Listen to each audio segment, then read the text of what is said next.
Hi folks, and welcome to In the Kitchen with Pete Quickies. It's a new playlist I'm putting together. It's all about cooking tips, kitchen tips, food tips, and quick recipes. If you subscribe to my channel, you'll already get notified whenever I put out one of my new In the Kitchen with Pete Quickies. You're going to love it.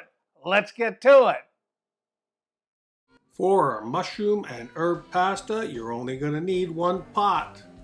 Let's start it off with a tablespoon of butter and a tablespoon of olive oil.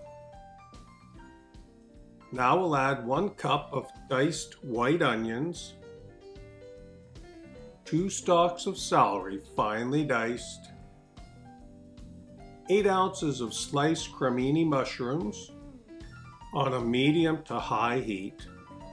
We'll saute this for about 5 to 7 minutes until our veg soften up.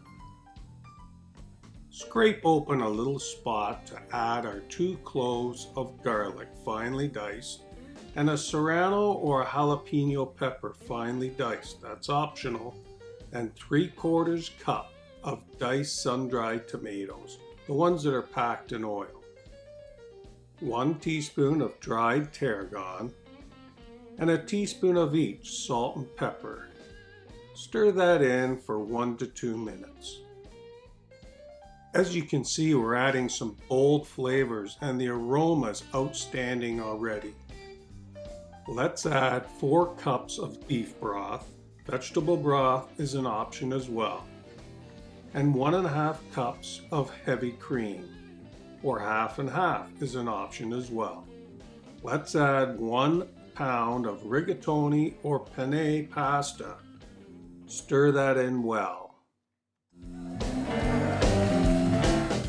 Stir in 1.5 cups of fresh grated parmesan cheese and 2 to 3 cups of spinach.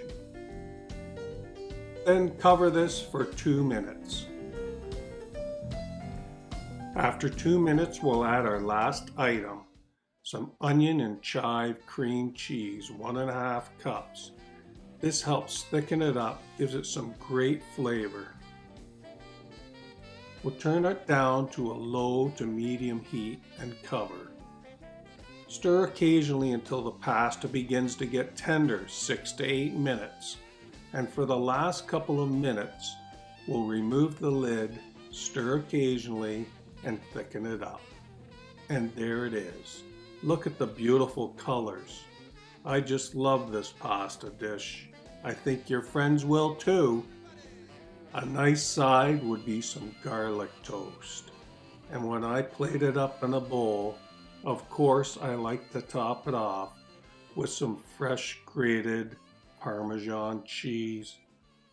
Doesn't that look delicious? Well, thanks for joining me in another In the Kitchen with Pete Quickie. Until next time, see ya. Well, it ain't easy living life